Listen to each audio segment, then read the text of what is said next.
Okey,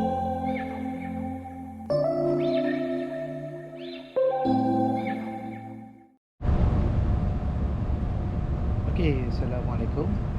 Okey, hari ini saya nak tunjuk cara sound check mikrofon, cara yang betul. Okey, ini mikrofon wireless Shure SM58.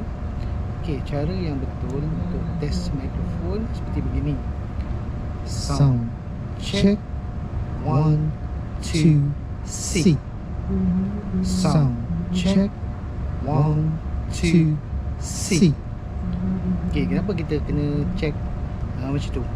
Okey, one ialah untuk low frequency, two untuk medium frequency, dan six ialah untuk high frequency. Okey, selamat mencuba. Terima kasih.